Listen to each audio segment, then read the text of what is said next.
Yeah. Okie dokie, call to order the Town of Lake City Planning Commission meeting of April 2nd. Mary Middleton has officially resigned, correct? I put this together before we got the letter. It's all good. Oh my God. No worries. All right, Michelle Pierce. Here. Bruce. Here. Harry. And I'm here. That is all we get. And do we have any additions to the agenda? We get an approval for the minutes of February 26, 2025. I move to approve the minutes of the February 26, 2026 meeting. I'll second it. All right. All in favor, say aye. Aye. Any opposed? Okay, lovely.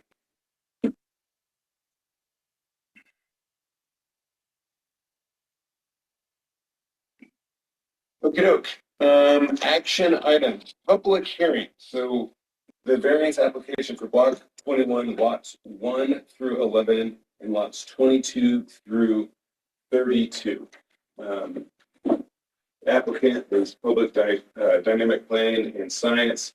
It's for the Lake Fork Housing Project. I will officially call the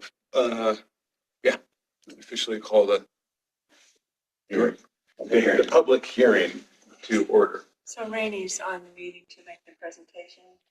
Excellent. Hi, Rainey, are you ready? Hello. Good afternoon. And I just want to clarify, I kind of structured my presentation to include both the variance requests and the conditional use permit request. Is it okay if we do both, or do you want me to? I for one say it's okay. The notice that was posted included both. It did. I did send 2 separate ones, but they were on the same time day. Okay, perfect. We can edit our notes on this, and yes, that would be acceptable. Was that on that? Because I kind of copied and pasted what you sent out. It was. I did one for the variance and I did a follow-up one for the conditional use. Okay. I missed that one then. But let's do it all. Well, that's in addition to the agenda. Yes, it is. So we will add it. We do have, in addition to the agenda, the conditional use. So we'll do those separate. Well, she has a presentation mixed to do both at once. We could vote on it separate because of the legalities of needing to do that, but we can do the presentation as one. Yeah. So yes, Rainey, you are allowed to do them together. Okay, great. So I'll try to make this quick and available for questions afterward. So again, I am Rainey Ott I'm a principal planner with Dynamic Planning Plus Science. We are the lead consultant on the city's Lake Fork housing project on Henderson Street, and we are requesting a conditional use permit for 2 multifamily buildings that contain more than 4 units and 4 variances for performance and dimensional standards in the limited multifamily zoning district. So project summary, it's located on the east corner of Henderson, just south of State Highway 149. It's part of the original Town of Lake City plat. And the Lake Fork Housing Project is planned to consist of 28 year-round affordable dwelling units, including 3 4-unit buildings along Henderson Street on the front of the property and 2 8-unit buildings in the rear along the river. At least 3 of the units are planned to be ADA compliant, and the building architectural styles will be complementary to the historical context of the surrounding neighborhood. I think there's a separate historic review that will be happening soon on this as well. And then amenities for the project will be a public recreation trail along the river, semi-private outdoor space for each unit, and a shared deck overlooking the river with tables and a grill for use by the residents. The project is anticipated to be completed in 2 phases, starting with the 2 buildings on the rear of the property that contain 8 units. That would be 16 units total in the first phase. And then the remaining 3 buildings on the front for a total of 12 units with 4 each in those 3 buildings will be constructed when additional funding is secured in phase 2. All units are currently planned for rental, but we are designing them so that they could be condominiumized at a future date for ownership opportunities. So the conditional use permit request, it's required in the LM zoning district for any multifamily residential building containing more than 4 units. And we've got 2 buildings that contain 8 units each. So that's what that's for. And then the 4 variances from the zoning ordinance for dimensional and site development standards are for parking. This is a change based off of the most recent site plan that just got to Lex today, and I have it in the presentation, and we can take a closer look if y'all want to. But we would be required for the number of units to have 56 parking spaces on site to meet the letter of the code, and with the emergency turnaround for fire protection and with ADA parking and the dumpster, and just given that a lot of the site is taken up by the floodplain from the river, it's a constrained site, and we are requesting a reduction from 56 on-site parking spaces to 53. We're also requesting a reduction in the minimum dwelling width, reduced from 20 feet that is required by the code for the LM district down to 20 feet and 3 inches. That is just for the 12 smallest units. They're just a little shy of 21 feet wide. And then also requesting a minimum of variance to the minimum lot area per unit. The total based on the code would have to be 84,000 square feet, but the existing lots as they were originally platted in, the 1800s, they only total 68,750 square feet. And then same thing with the lot width. It's non-conforming for lot width based on the code today, and we only have 275 feet of frontage. So that's the whole list of variances and conditional use permit. Here's the updated site plan. This is not a great picture in this slideshow, but I have a copy we can go like zoom in on if you want. You can see the 2 8-unit buildings on the rear along the river. Those are the ones we're requesting the conditional use permit for. And then 4 4-unit buildings along the front, or 3 4-unit buildings along the front. And then parking is mostly internal. Entrance is just adjacent to the emergency, the clinic next door.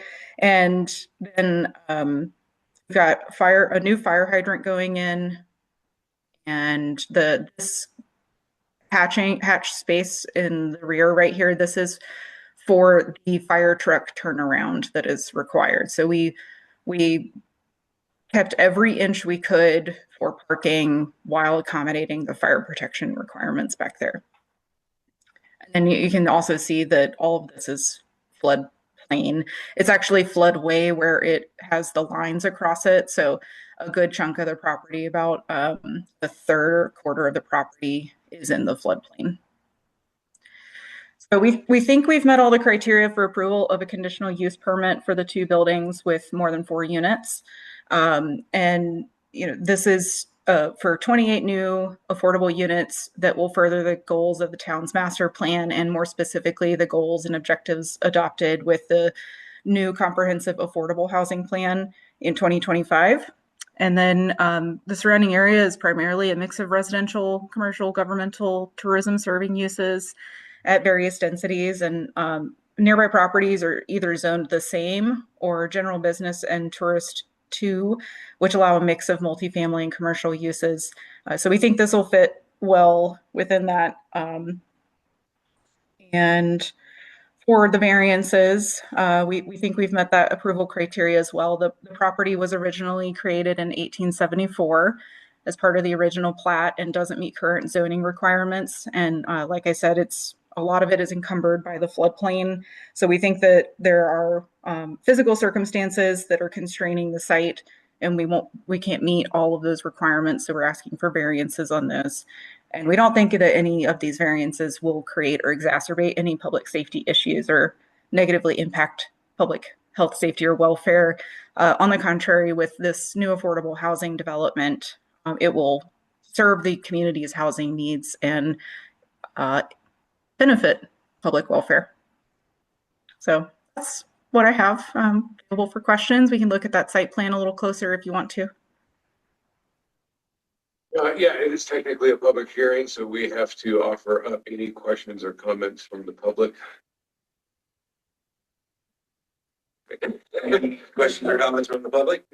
She said no, and we have nobody online. Well, Rich, do you have any comments on this? Rich? I don't. Thanks. Okay. Then technically I close the public part of it and we get to have a conversation. So I'm officially closing the public part of this hearing so we can have a conversation about it. You guys have a public comment? Okay, so that's done. Thoughts, insights, discernments, questions, comments from our board. I would like to point out that the trustees got a letter in favor of the issuance of both permits, right? Yep, In the correct. packets last night, from Alan. Alan Ray and his wife, which was very nice. I don't think it's a secret that we've all been working pretty hard on this. And if we have any questions now. I don't personally have any issues with any of the variance requests, and given that the particular property is eaten up about what, 25% of it gets eaten up by floodplain, it seems like a, It's definitely constrained. yeah, it feels like that's a good excuse to make.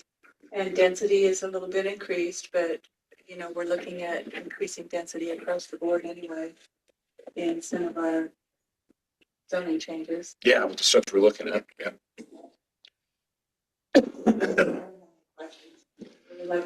I'm all good with it too. One just typo question, are we reducing from 56 to 54 or 53? Parking spaces. 53.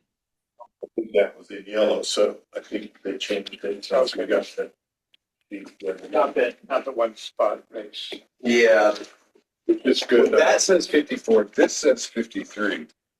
oh, no, it says 56 to 53 on their thing. Oh, on this, you mean? Yeah. Oh, yeah, that's all it is. Yeah. So 3 spaces to 53. Okay, yeah. Yeah, but it's Just need to make sure it's documented properly. Yeah, right. Personally, I'm kind of impressed we got as many parking spaces as we have. I am too. Per unit, and some people will just have one vehicle. Or they park out in the street. It's exceptional. Yeah, I'm Sure, I shocked. thought we were going to be talking. I thought we were doing 1.5. Yeah. So I'm Yeah. great. So we can pass on the variances. The conditional use permit is a recommendation to the board of trustees. So are the variances final from what we decide? Yep. Yes, I was confused yesterday with the vacations and again, which the town trustees see, and we see the variances. Right. it's a little weird. That's, yeah, Nuance. so, glad that that's clear in my mind now. And I think, everything looks good that they're presenting to us, since we are the Board of Adjustments. We haven't really heard all the final details in the presentation before this time. So I think we're able to act on it.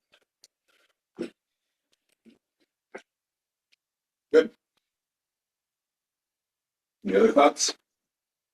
Are you ready for a motion? Yeah. I move to approve the 4 variance requests as presented for the Lake Fork Housing Project.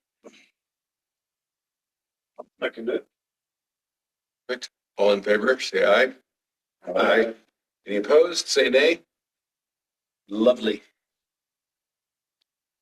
Then we need to make a recommendation to the trustees On the and condition. bear for the conditional use permit Mhm. to approve the 2 multifamily buildings containing more than 4 units. So I would make a motion to recommend to the Board of Trustees that that change. Perfect. I second. Perfect. Yep, all in favor, say aye. Aye. Any opposed, say nay. No nays. Get a parrot, I'm sorry. No, yes. Just say aye. It's been a long day. No one is opposed, correct? Correct. Correct. Okay, just making sure. For the record. It's all good. So if it's okay, I'll prepare a memo for the Board of Trustees on the That'd be awesome. conditional use permit. Rainey, thanks so much for taking time out of your vacation to No present. problem. Thank you. Have a great night, everyone. You as well. Bye.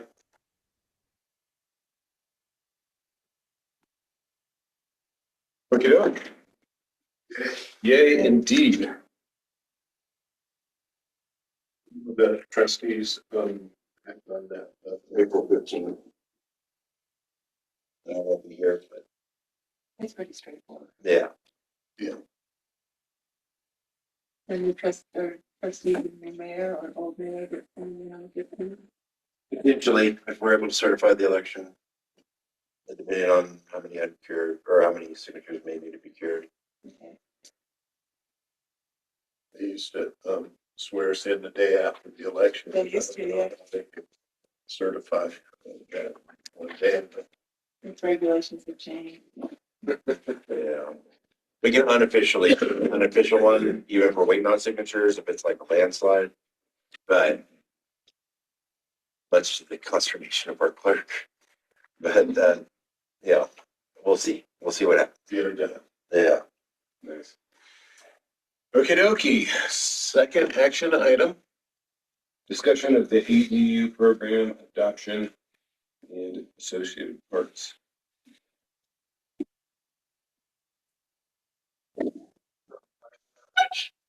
Uh, present his AU mark sheet that he put together. Is that you? Put that together?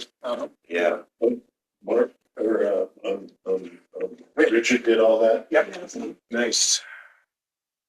So he can give us a little bit of background and present that. Yeah, Rich, you want to take the floor and give us a rundown? Yeah, I'd be happy to. So, just to recap, what I'm trying to do is help you all navigate through this. And it's, it can be difficult to go from the big ideas and strategy and actually make stuff happen. So, I'm trying to shorten it up a little bit for you by identifying basically what the action items are that you need to do that are in accordance with the adopted comprehensive housing plan, right?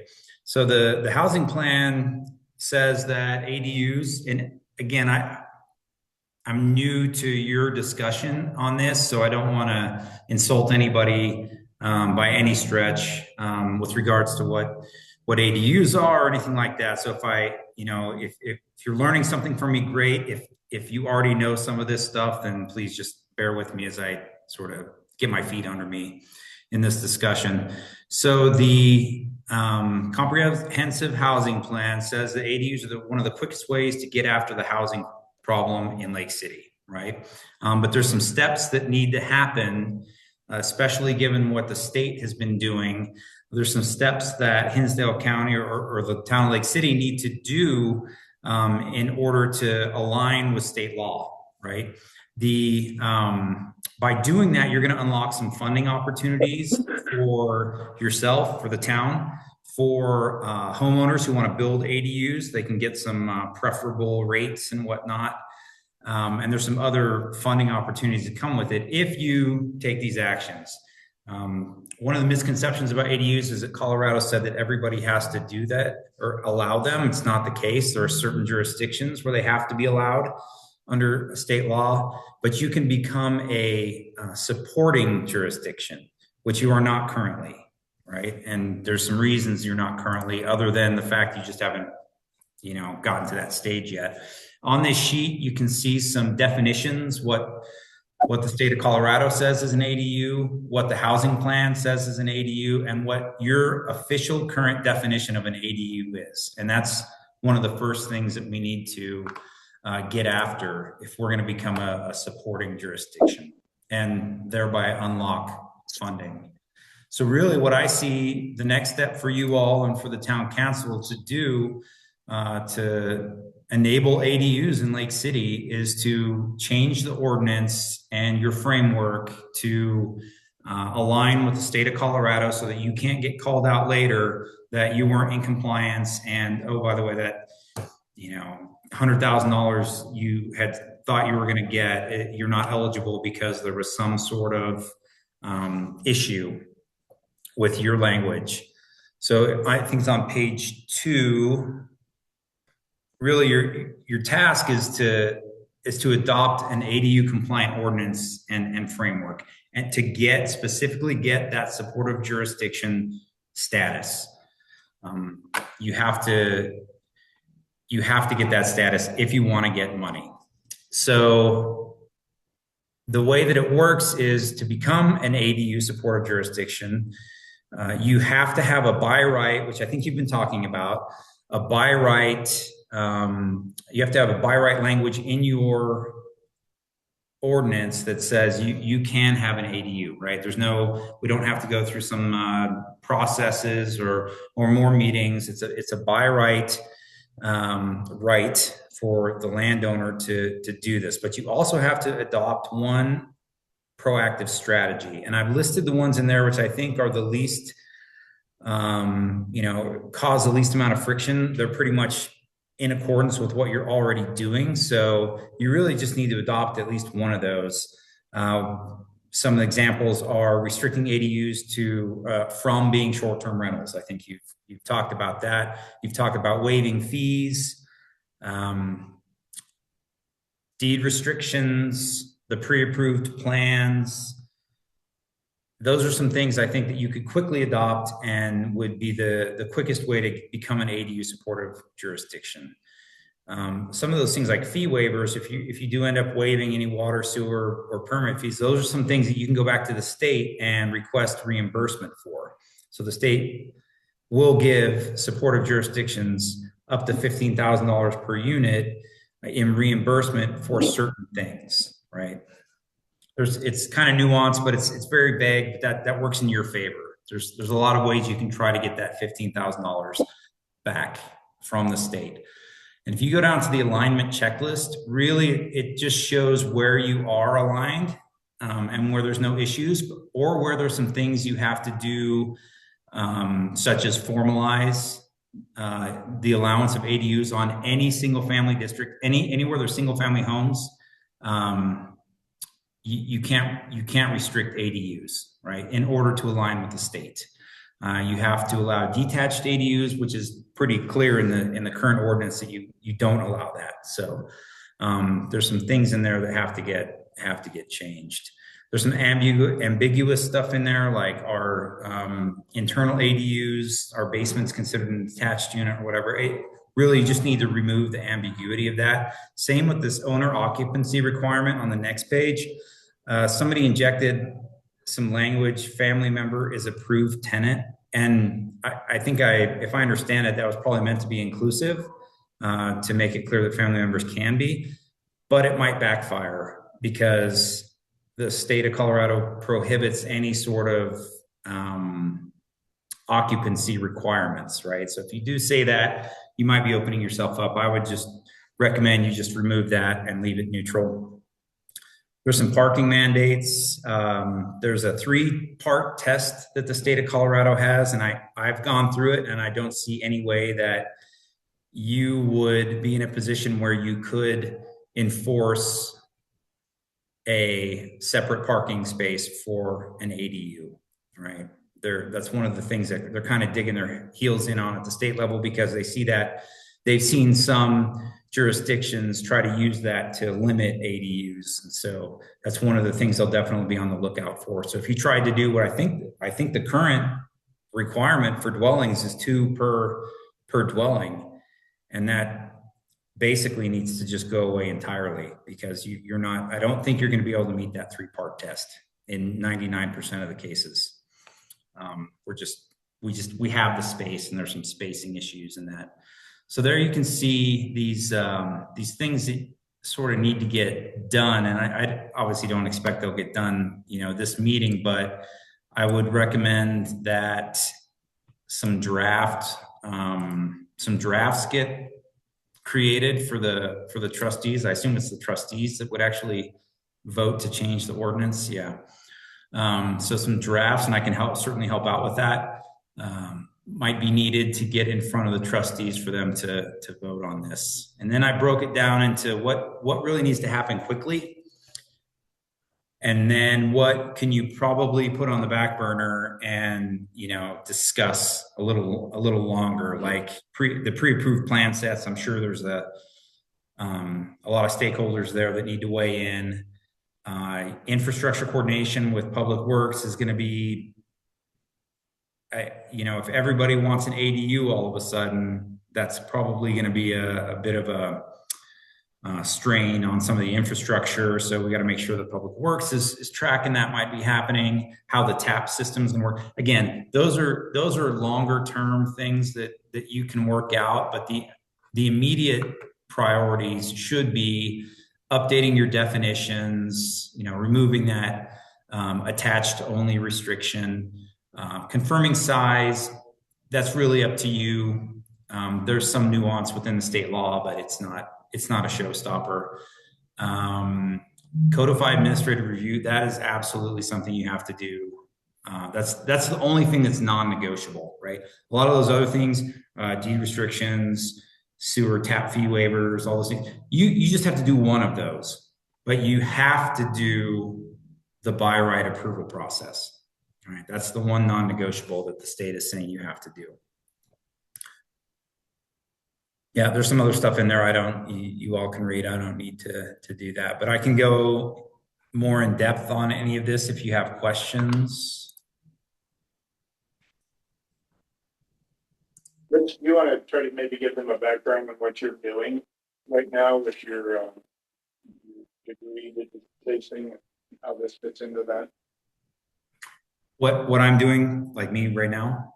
Yeah, DU. Yeah, I'm currently in a master's program at DU, which is where I'm sitting right now, in Denver for real estate in the built environment. And so when I saw the operational requirements to go from the comprehensive housing plan strategy to actually making it happen, I felt like I could use my coursework and my own experience in Lake City to sort of help smooth the process as much as possible.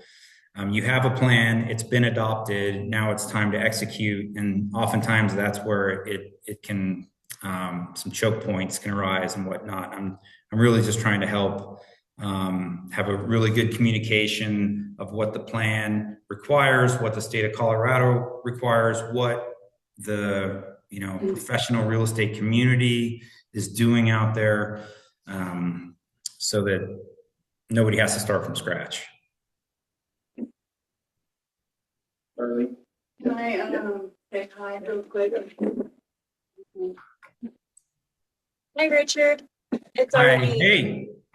So I just wanted to offer, like I did at the coffee shop, that I'm available to help with local data and also to help the Planning and Zoning Commission as you're working on this.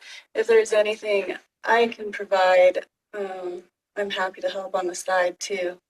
I went to the same school too, DU. Yeah. I didn't So know I that. think it's a great exercise. It is. It's fun. It's a problem we all have. So it's going to take a little bit of creativity and whatnot to get after it.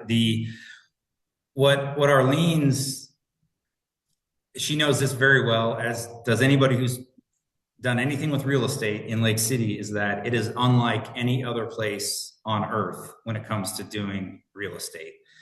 Comps, comparable sales, market rates, none of that stuff applies in Lake City. It changes constantly. There's no great warehouse of data that says it costs $400 a square foot to build in Lake City. Like, that does not exist. So there's a lot of complexities to executing this plan that it's going to take a village, right? So thanks, Arlene. Yeah. Thank you, Arlene. Sounds like he wants to be our housing coordinator. That's. Maybe on the PNC board too. Yeah, I pitched it. We're about to request letters of interest for the vacancy on the planning and zoning board. Rich, I already pitched this to him. Happy. Yeah, okay, cool. Yeah, guys. I eagerly await the official process. Okay, Rob, we have to go through the process for both the new member to the planning, zoning and board of adjustments, and then the housing coordinator. What is the timeline on the housing coordinator? We're just got all the LPC stuff wrapped up, and got the final okay with all that, like this past Monday, Tuesday. And they're reimbursing us. And I have it on my list to email Robin to get that mini grant application. But then also Sandy's been really preoccupied with the new building and getting moved over. We're preoccupied too with the election and stuff going on. So me and her we're planning to work on the IGA here in a couple of weeks, and get that done soon as well. So I'm hoping we have the IGA done and the application in like the first meeting in May, hopefully. Possible though that the funding won't be available till August, Yeah, Okay, right? yeah. that's another big part of it too. Yeah, a big part of it is that they had like 40 or more communities that qualify they didn't have the funding for until August. So, and we weren't quite ready anyway. So Then they've committed still to that 50,000 Yeah. each. it'll be, yeah, we get it for sure. It's just Timing. timing for staff and the state. Well, Richard, thank you so much Yeah, it's super helpful. for taking the time to do this analysis for us. Very, very helpful. I did hear you volunteer to try to draft some language for a possible ordinance. I, for one, would love to take you up on that if that's the group's desire. The only other question I have, and please don't be offended, but I would love to hear you say your last name. Piltingsrud. Thank you. Piltingsrud, just like it's spelled. Rude every time I said it. Yeah. Yeah. I avoid. This sure gives us a good jump start on things. Yeah. We've looked at all these things, but never really got very deep into them yet. Yeah. So this really helps us as a board out. This is great. Yeah, I don't see any problem with, I think we should tackle the immediate priorities. I mean, Right away. why wait? Yeah. Why wait? Do it. Yes, please, Rich. I agree. If you feel like you can draft some language for us, again, I think that would be extremely helpful. As again, was this document that you prepared for us. Thank you for that. I'm happy to take a crack at it. Yeah, well, I'll review it and then. We'll do this Yeah. and pass it along, yeah. Yeah. So we have our next meeting in 3 weeks, I think, since this is a week late. Yeah. We want to try and have that presented at our next meeting. If that works for Rich. If that works for Richard. Rich, do you think you might have something by the 23rd? Yeah, I can absolutely have that. Is there anything you need from us as a board? Any variations of things, answers to any of this? No, I mean, I think the best practice in this entire approach is to reach out to our neighbors who have gone through this and see what they've done, and copy as much as possible. Really, I mean, so when you start looking at Silverton, or I don't know where Ure stands, but Telluride just published a good article, so there's a lot we can benefit from the pain that they already went through. Telluride's been after this for decades.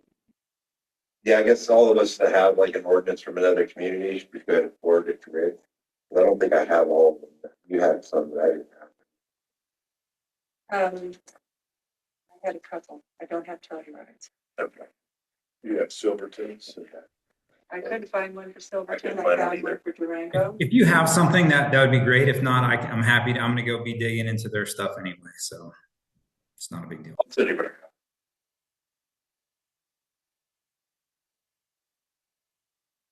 Based on the immediate priorities list that Rick has put out here, last month we talked about the 400,000, if you've got it here, we're still good with that. The only question I had was, is it possible to think about anything less than 400? Or is that just unlivable? I mean, I'm looking at something less than 400, but. Well, there might be some garages that are already built that might work for an ADU that are smaller than 400 square feet. And there might be some that are non-conforming right now that are being used that could be turned into an ADU that are smaller than 400. I don't know, what is everybody else's thoughts about that? What do you think? I don't have a problem lowering it. They still have to meet all the requirements of the bathroom, the kitchen, and living space. So if they can do that You can do that in 200 square feet. in tiny homes or. Yeah, in a studio apartment is just not a big space. Well, that's what I lived in. That's what I'm talking Me too. Yeah, I had one as well. And so maybe you do a minimum of 200. Or just say up to 1,000 square feet. Not put it. Then the challenge to figure out what that lower about. I limit is. kind of like that if it complies with the state requirements. Have you seen anything, Rich, that states square footage limitations or On minimum. squarages? Minimum. I think it was 5. There was like you have to allow for a certain minimum, but if you do up to, that meets all of it. And did I see somewhere, I mean, is 1,000 feet allowed or was it? 1,800 is their cap state. The states, but for us in the small lots, Yeah, similar. 1,000 seems to be more practical Okay. to me. I agree. I don't know that we want. I mean, it's practically a whole nother house. It is a second house. That's the thing. 1,800 square feet is bigger than my house now. Yeah, Mine too. mine too. Yeah. So it's Yeah, that, and you could get it on the ring. no, I couldn't. Yeah, I So had 3 stories. if up to is allowed, I'm totally for that. Yeah, that's fine. Let's do that. I'm good with that. That allows That keeps it- it simple. And some Meets the other creativity. criteria. Yeah, all I have to do is check all the boxes. It's not our responsibility to say minimum or maximum size necessarily, but I mean, like, Cap. you have to, yeah, cap, I guess that's true. But I mean, you've got a kitchen, you got a bathroom, and you have all the things, and somebody wants to live in a closet, fold down bed and a toilet next to the kitchen sink, then case or I guess. Somebody would do it. All right, so up to 1,000 feet. Yep. Okay, all right, up to 1,000. I think that family member, I think we were talking about before here, but like In-laws. kind of a in-laws are aging in place, you know, keep the parents in the back. So I don't think that if we take that out, I don't see that as kind of. No, But it's the still, aging in place, it still allows it. It just doesn't call it out. Right. right. It doesn't allow family members. It does allow it, just we don't restrict it to that. So, yeah, because here it says that family members and approved tenant. Well, sure. So let's just strike that. Mhm. So Rich, we can take that out. Yeah, just kidding. And then the parking requirements, we're just gonna, sounds like, take that out as well. So the 3-part parking test, Rich, do you have that off the top of your head? What those, that 3-part? Some of the things in there are, well, one of them is the only way you can require a parking space is if by them parking somewhere else, they create a hazard, right? So if the only place that ADU occupant can park is in front of a fire hydrant, then you have to enforce additional parking space for that. But if they don't create a hazard, then you cannot, right? And that's just one of the 3. And I'd have to look up the other 3. I don't We have know no off the top of my head. limitations on roadside parking. We do have some off-street parking requirements. I'm thinking, what about something along the alley Yeah, that there's just not a space available? yeah, we can't have people parking in alleys. So I guess you seeming to recall something about that. But we can, that doesn't stop them. That still gives them all the parking they need at the front of the house. Somebody just might have to walk around to the back of the house. Yeah. So somehow that language has to get in there, because I do agree with you. I mean, my alley, if somebody parks an alley, you literally can't drive down it. Yeah, It's only 15 feet wide, Yeah. so, Yeah, and then the setbacks are 5 feet for the rear, right. garage or rear structure, so you can't park on that, so Well- you're stuck with that. Yeah. I mean, it can be kind of site specific. I mean, even the off-street parking requirements for the short-term rentals.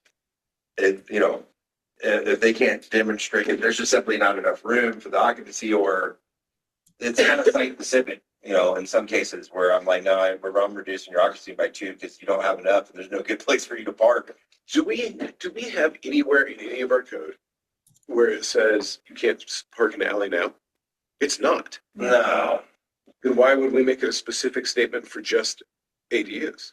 People try to, well, I mean, And I understand why we would do it. because we can but- foresee it. Yeah, And so so we don't have it in any of our existing code now, so it would be an entirely new standard just because we're doing ADUs, with the assumption that the EDU would be at the back of the house. Now, I mean, I could put a whole ADU in front of my shop. It Yeah, wouldn't be in front of my house, I would never do that, but I could. yeah. Well, I don't want to get hung up on it. Yeah, Well, extraneous language where we have no other place in code. Right, and if it causes any heartburn with the state, we just don't put that in there. If it Right. becomes a problem later, we amend it and figure it out. Well, we could make it a town-wide statement, not just an EDU specific statement. I mean, there's off-street parking requirements already for everywhere else. You can't park in the alley, it's public right of way and for fire access. So why would, Yeah, nothing it's changes. illegal anyway to Right, block the alley. That's what I'm saying, we don't give any specific language, we know it could be a problem, right. but And let's say that like what little land they have, they can only put an ADU. Then they could just park on the street. park in the front of the house. Yeah. Oh, interesting. I'm no one's a fan of enforcing the parking anyway. Nobody's a fan of enforcing anything in this town, just. I would encourage parking on the street. I just wouldn't do it. Parking's an issue here. People complain all the time about trailers and vehicles. I agree with you. I would suggest one parking space. You know, if you guys are talking 200 square feet, that's a parking space. I mean, literally, It is. It's 10 by 20. You're talking 10 by 20. Yeah, it's a parking spot, it's a one-car garage, that is correct. Yeah. Well, But if this is a code issue and we can't get money issue, then we gotta figure something around. So parking in the ball flats is not necessarily a problem. It's in the Could be downtown. downtown, Yeah. multifamily. But when the trucks and trailers show up in the ball flats, I hear about it. They were, Yeah. they were there last night. But Oh, yeah, those people T-Dons there parked in the street, parked in the neighbor's yard and parked in Bruce's yard. I was just like, what are these windows doing? yeah, Headlights shining right in my door. yeah, Somebody at the rail next door. yeah. Was super happy. Bruce, I talked to the owner, he came by. So even one additional parking spot is prohibited or discouraged from having? I gotta go read that. These three things have to be true. That parcel does not already have an existing off-street parking space. That's what I remember. The lot is located in a zoning district that already requires one or more parking spaces for the primary dwelling unit. And the third thing that has to be true is the lot is located on a block where on-street parking is prohibited for any reason. It's not prohibited at all. Typically to ensure access for emergency services, there's no room available, but you have Yeah, to meet all three if you're going to require a separate parking spot for an ADU. All three have to be true. And we are losing our parking space at the Lakeport project too for people. Overflow parking has been used there for years. oh, that's true. And at the, new county shop building, the county ad building. Yeah, we just lost our two of There used to be allowed parking there and those two are gone now, so there's not many other places for additional parking. Yeah. We'll just have to see how we can apply it. So he's saying you can't require one space for that unit. Unless it passes the 3 tests. Yes, that's what he's saying, because we can't pass it. Just personal feeling, I wouldn't encourage parking on the street. I agree with you. Nobody's arguing that point. Yeah. But we can't say that and get In good graces with state. With the state. Yeah. Right. So is DOLA or whoever's been reviewing this stuff, are we gonna send them I can send them a copy of the ordinance and get this stuff where they can comment on that? And see Okay. which way we should go? Yeah, they'll go through it every step of the process with this for free. Okay, yeah. So, Well, that email she sent you back, that was very detailed and comprehensive. yeah. Okay, anything else that we want to give him clarity on since he's being Okay. so kind and a trooper? Yeah, dude, it's a rock star. The fee waivers, what are we still feeling on that? Yeah, I mean, we don't have really a fee waiver program or a way to. I mean, that's one of the ADU supportive strategies, right? They're not part of this immediate priorities thing, Well, formalized fee waivers. right? It is one of the ones you can adopt. That's one of the ones I see highlighted as the way to recoup your $15,000 per unit from the state. Yeah. That's usually the example that comes up. So if you anticipate using that as the way to get your $15,000 per unit back or get it from the state, then obviously it needs to be, formalized. So we talked about water and sewer tap fees and building permit fees.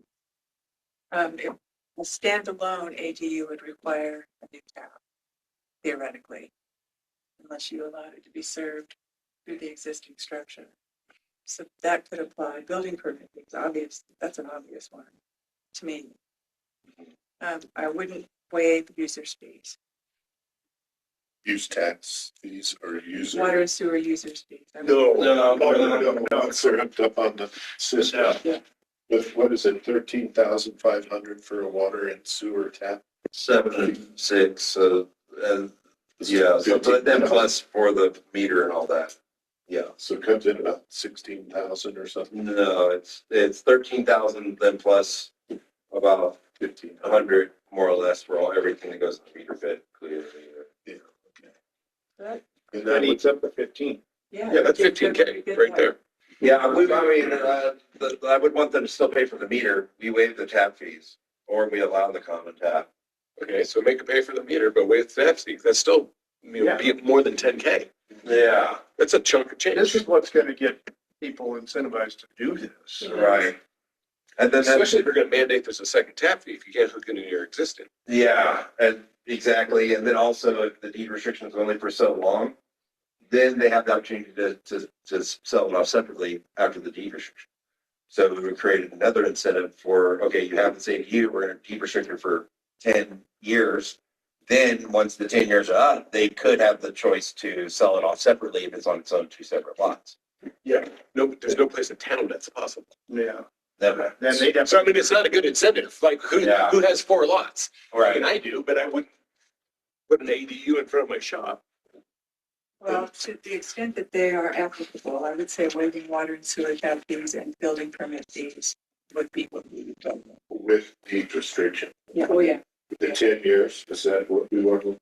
If Or 5? we do both, you're talking about waiving $30,000 worth of fees No. The water is 6, sewer 7,000. plus building permit. Oh, yeah, maybe. That's what Michelle just said, building permit taxes. That's a substantial chunk of money. Not taxes. Plus what permits. A No, permit fee. no, that's the use tax is separate from the building permit. Yeah, we're not talking about that. Not the use tax. Okay, so just the, The potential, though, to actually waive a water and sewer tap fee is not going to be a lot. Do you really see people building a standalone ADU separate from their house? detached. Detached. Oh, yeah, I guess in my head, I do. I do. Do you? Yeah, I totally do. I didn't think of, I wouldn't even build one if it was I would attached. prefer to get that. Yeah, exactly. Detached. I think from the like chair, I think from the town standpoint, waiving that tap fee to where it does have its own individual tap, that helps the town, it's another customer. And I do know that tap fee's, 15 grand. That's a good incentive. It is a good incentive. And also the owner then the renter could cover their water and sewer instead of coming through that house. I kind of wondered when we were talking about before and sharing that tap, when they start getting into the water usage limits, you know, their bill can start going up pretty high, and then you're battling, whereas the renter, it's, you know, it's this much, and you cover water and sewer. Yeah, I would not encourage any more common tabs. no, You would not? no, ideally no. They are a pain. What if it's And then what attached? happens when the deed restrictions? They off, would they need wanna it sell it attached. up, If it's, so it don't have, it's not a good thing. Right, if it's attached, it wouldn't need a new tap. no, Right. no, and then. But if it's then- detached and on the same two lots, you still need a tap fee. I would, well, if you- tap it. So, I would, But it's that would be my, two taps. that would be what I would say. I would not allow a common tap right, on a detached structure. the difference of that with, in the terms of the rates. So if there's a multi-unit, like it's a duplex, right? The first unit is 100% of the base fee for sewer. This is just for sewer, not water. Yeah. So the sewer that like, so let's say it's just a theoretical number of $100 for the bi-monthly fee. Yeah. And if you have a second unit on that, 35% of the base fee is added to your of the single unit. The $35 more is added to your bill. So it'd be $135. Now, if you have it separate, and you have two different taps, two different meters, it's $100 and $100. See what I'm saying? Ooh, we might have to change that then. That well, and then then looking at the. Well, I mean, I don't want to, like, if I put an AD on the back of my property right now, Uh-huh. I do not want to pay full water sewer rate For a single family for a residence. single, for an ADU that's on the back of my property. Right. That's going to get expensive really That's fast. 235 for, That's a, For that's, 2 I mean, months. that's a killer. That's that's a deal killer in my opinion. Even That- if you got free tap fees Yeah, Yeah. because I'm going to pay for it for the rest of my life. I'm going to pay for it for 40 or your years. tenant Well, the fees. renter, But see, we're trying to create If affordable, it's rented. and we're got a trying, good incentive to keep it rented. but if we're trying to keep the housing affordable, the ideal we would be charging just $35 extra and not the 100. You know what I mean? Would you do that on the second tap? No, if it's a second meter, no, and maybe unless that's part of the ADU deed restriction, That's what I'm saying. then we could include that in the deed restriction as one of the perks, as instead of charging the full rate, I think you have to. we would charge only 35% of the rate, which is the current thing. I don't think it'll go higher than And this 50. is just sewer. That's just sewer, but once we get a water rate study, the water rates are probably gonna reflect what the sewer rates are, because that's just modern standard practice. The base rate would. Uh-huh. Now, we incentivize people to stay in a deed restriction. Yeah, Even that post 10 years. yeah. Exactly. Your just overall monthly bills would be lower. It's more complicated, but it's the right thing. Yeah. So once the 10 years passes, the deed restriction goes away.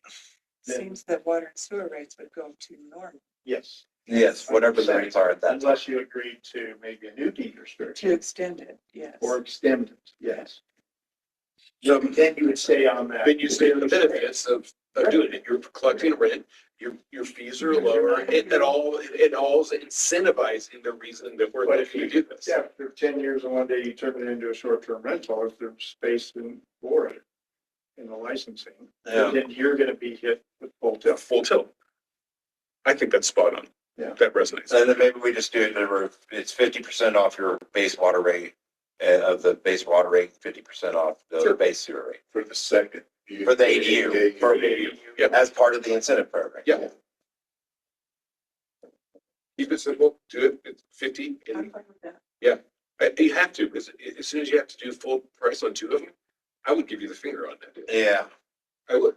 I'm just saying, as a business owner and a businessman, I'd look at that and be like, Do you want to do a set price, like $35, or do you want to do a No. percentage? it would not need to be a percentage, Yeah, it'll go up 3% every year, no matter Yeah, what. I think a percentage is the way.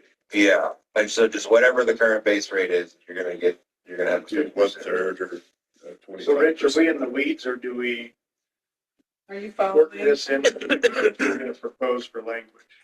No, I mean, the deed restriction is a very complicated mechanism, right? So that's going to probably require several meetings, um, but you do need to talk about giving every incentive to do this, because as somebody who's currently remodeling something into a residence, I can tell you that the numbers are not going to pencil easily Yeah. if you want to keep it affordable. So we're talking about waiving water and sewer tap fees, building permit fees, and reducing the base rate for water and sewer by 50%. Correct. Under the deed restricted. Yeah. Under the deed restriction incentive program. That is a good plan. That makes sense. Okay. Yeah, I think we can really get people to start building stuff. You got to make it worth it or they're not going to do it. Yeah, I mean, right. And it is low hanging fruit, that can make a difference. And that 15,000 may not cover, but it's going to cover a lot. The town can get back 15 of. No, yeah. Some 20 or, yeah. Yeah, that's. Yeah, or at least even just waiving the tap fees if we allow out separate tap, so that way we can recover that fee. Say, hey, we waived all this, give us our 15 grand back, please. And then we don't lose out on investment fees for the. I like that approach. What else do we need to figure out, Rich, for this next step?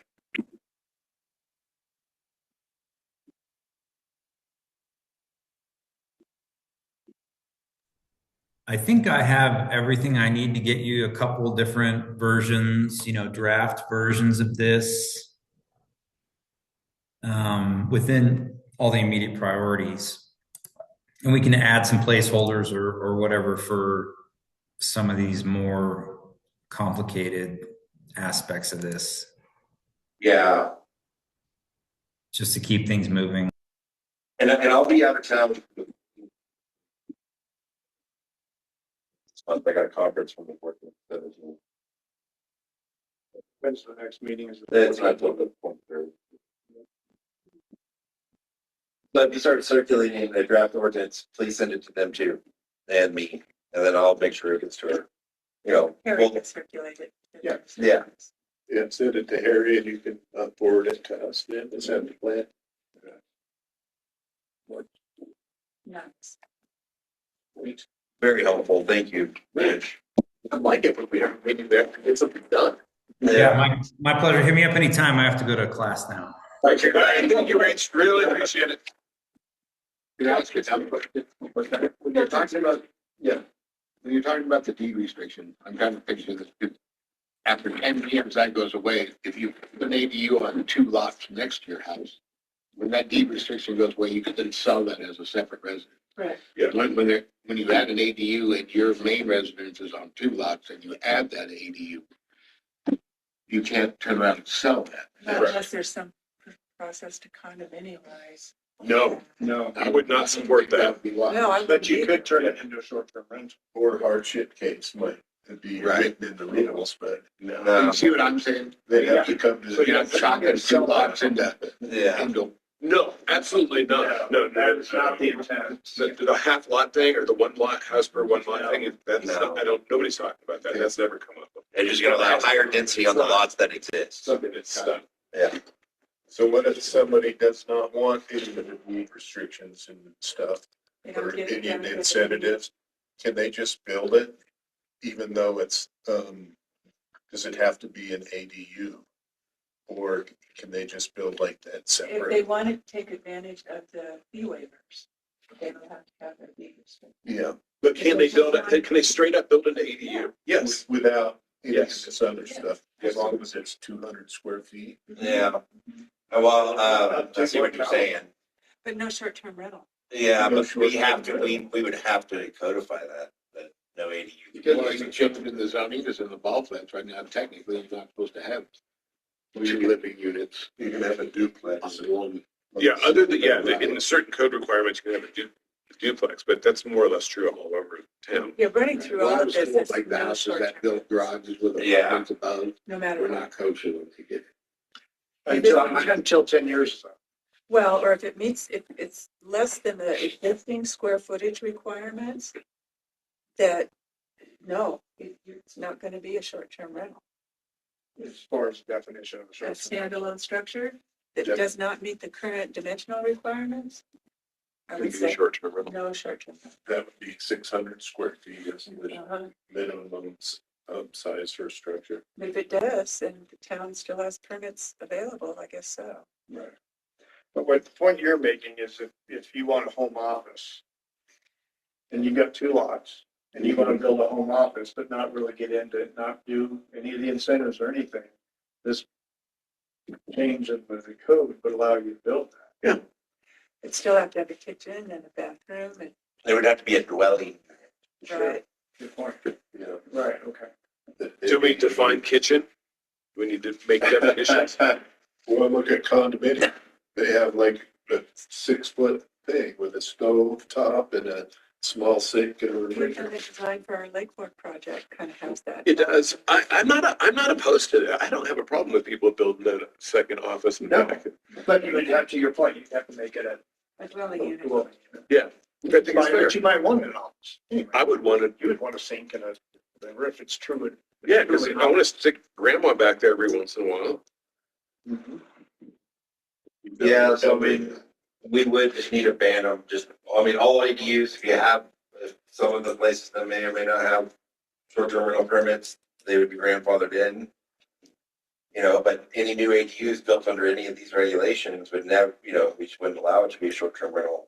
Would we? I mean, I think, well, maybe that's something we need to consider. I don't think you can cap it if they meet all the requirements, unless we have a whole new code. well, like one of the strategies is Yes. restricting ADUs from becoming short-term rentals. Well, if we would, if they were more under 600 square feet automatically, by the way, our current Yeah. code is written. I think the key to enforcing that is the deed restriction. After that 10-year period is up, what happens then? If they want, if the deed restriction goes away, they want to go back to paying full water and sewer.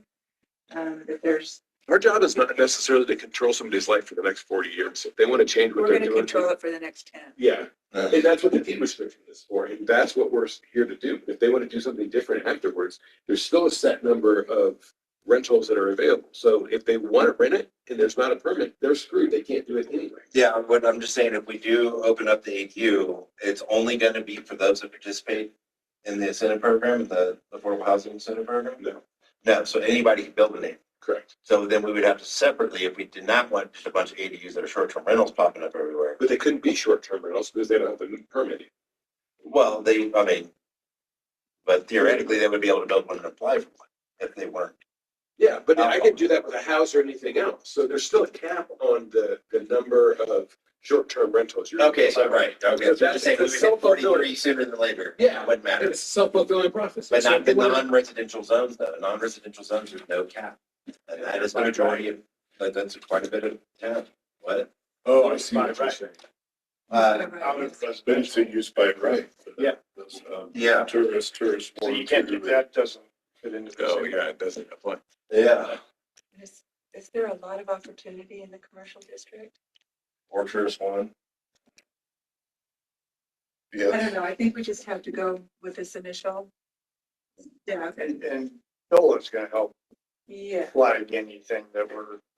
Yeah, they will. Putting our foot in. They will. And then I'll send an ordinance, say, hey, we pass this, it doesn't mean we are eligible to be an ADU supported jurisdiction. And then that's what, yes, okay, then we're gonna move forward.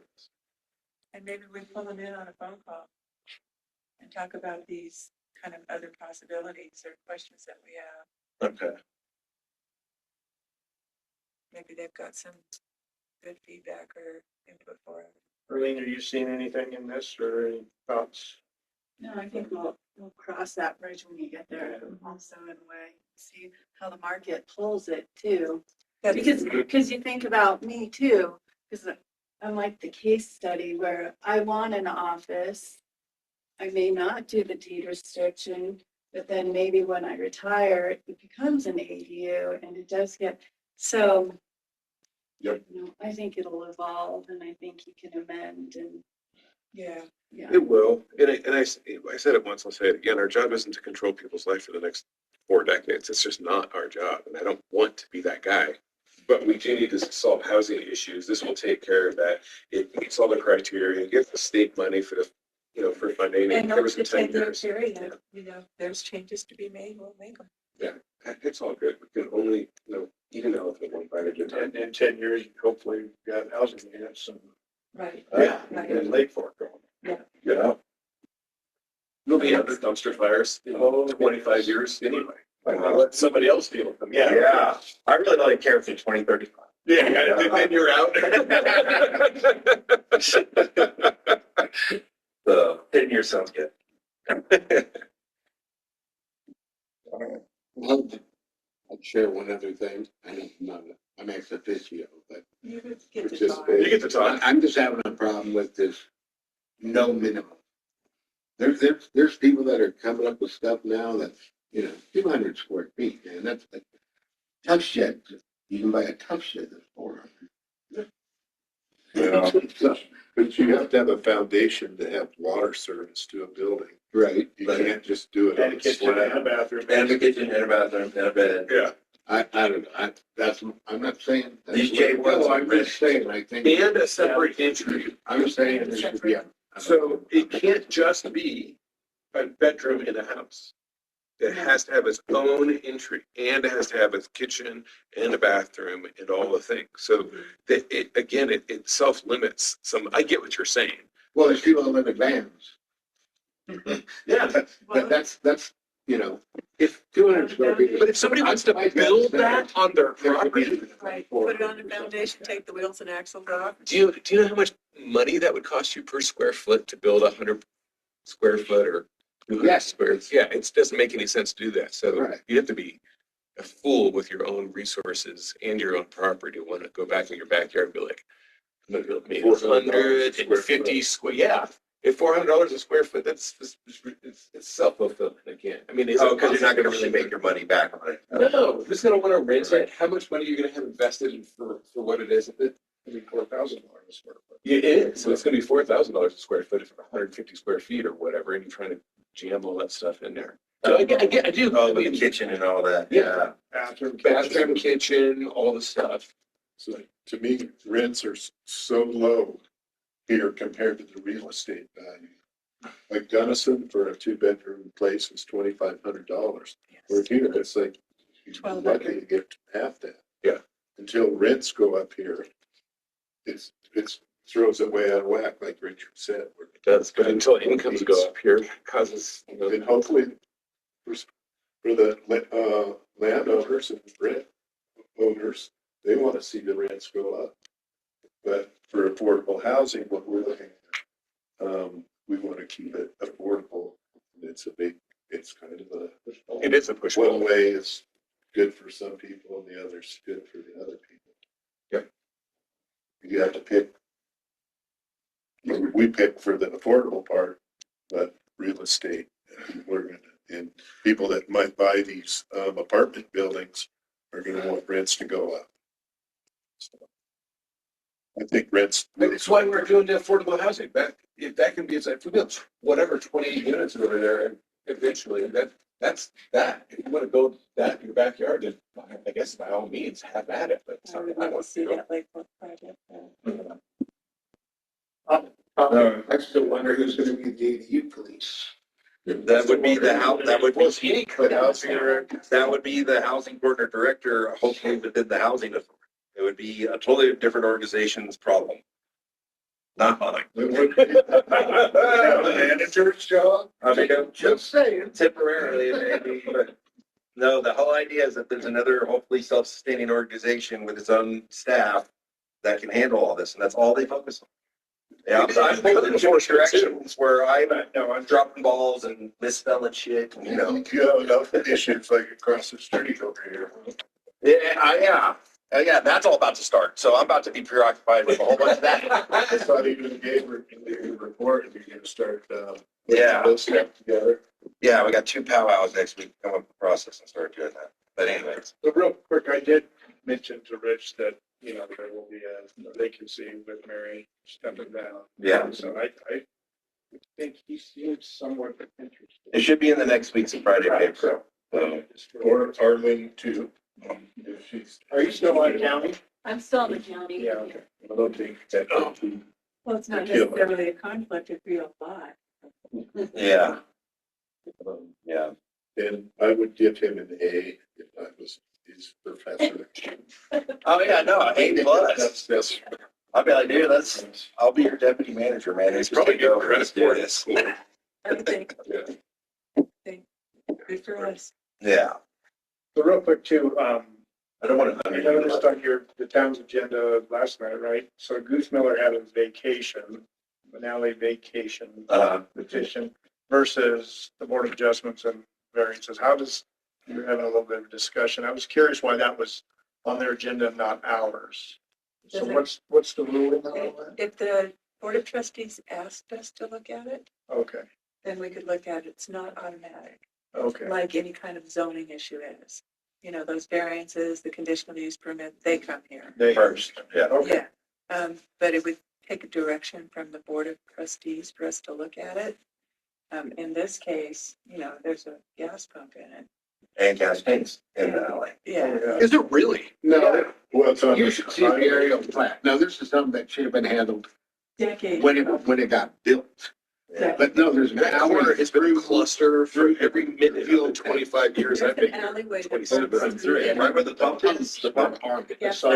We have an alley right It's a no-brainer. there. Yeah. Yeah, and it's. And it's never been legally, no bloody way. Yeah. We went back all the way to 1966 through the minutes, and no, it was never.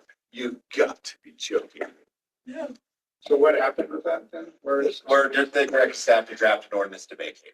Yeah. Yeah. It makes sense. It's only about, what, 30 feet, 40 feet? It's about a third of a lot. So the bigger discussion will So be 40, the 8th 30, Street 40. right away. Yeah. Yeah. I guess so. Tell him that he can have his, We're still recording. well, I'm just saying, tell him he can have his vacation where the pumps are. If he'll get his crap off the place that he shouldn't be already. So that would be a condition of a lease. Yeah. Yeah. Yeah, I'm working on that. All that is in the works. Perfect. I made it clear in the meeting that's a separate issue. But This is separate. it is a separate issue, one of which I've been addressing, I've been talking to him about. In the near future, the desire of everyone's hearts is gonna be granted. They'll be clean, and there'll be a new owner, and there'll be a different system with the use of that 8th Street. Yeah. Totally different thing. He'll just lose back in. I don't know. It's a lease. You could lose your lease if you're not complying with the terms of it. Yeah, well, that goes back to our code enforcement, that doesn't it? Yeah, well, now I can do that too, but so it'll, worst of the worst will be figured out. And it'll be a new owner.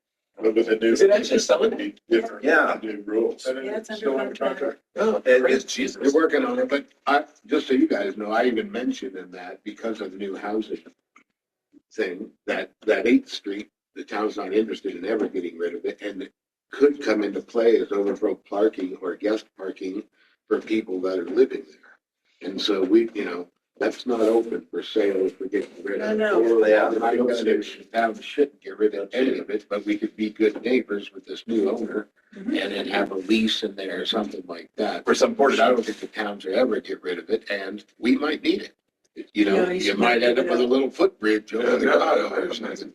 Because they own That checks out. the north side of, or Miller owns the north side of 8th Street in the Lake Fork projects on the south side. He Right, occupies 8th the Street. north. Yeah, So because there's he occupies it. difference. Right. Well, but most of that is the ditch is. you know, But domesticated. utilities, did we get the utilities? I got the survey. He didn't have, there's some things I'm having to tweak on it, but he did not include, but he does have, he's working. None of this is ours, so. No. No, it's not. Okay. I'm just curious about the vacation. Yeah. That was another question. That turned very badly. So what about a lease? Like, would that, I guess, again, it's only by the direction of the trustees. If they're like, hey, planning and zoning, see if we may need any portion And of what this would in the be near our future. purpose in it? You know, what do you want us to do?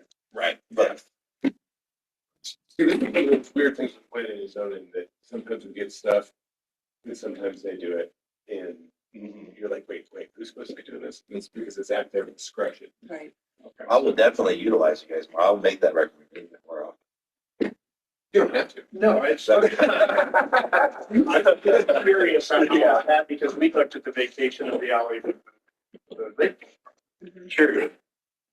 That was just because it was part of the project. Right, but then I saw that, I was like, wait, why is Yeah. this and that? So So, they, That came right. That's another reason it's a no-brainer. It's an alley to nowhere. right. Yeah. No, I'm not disputing, we don't have to look. If they would have had some question, they probably would have sent it back. Why did they? I'm just trying to learn. Yeah. I don't think so. You'd have to figure it out. what I find interesting is vacating public property. There's really not much of a process for it. There's no public hearing. There's no mandatory Is it review. really not? Uh-uh. Wow. It's up to the politicians, isn't it? I guess so. Yeah. But the rule of thumb is we're not getting rid of land. No. John Kappa, when all of those people were trying to, the Deweys and everybody else, John was like, we don't give up land. We don't We give up acquire it. Yeah. Yeah, maybe they all horse swap some stuff and be willing to. No, that's, horse swapping is a good way to do business. Yeah. Yeah. If it benefits. Okay, anything else? Well, we had Dola's thing on here and then, okay, group discussion, but I don't do, is there anything we usually need to? About Dola's review, he incorporated that in his AD spreadsheet. Okay, so that's All of it is part there. of that. Yeah. So I read some of it, not all of it. Yeah. So we're good. Well, I'll make a motion, we adjourn this meeting at 6:18. For me. Oh, meeting adjourned officially?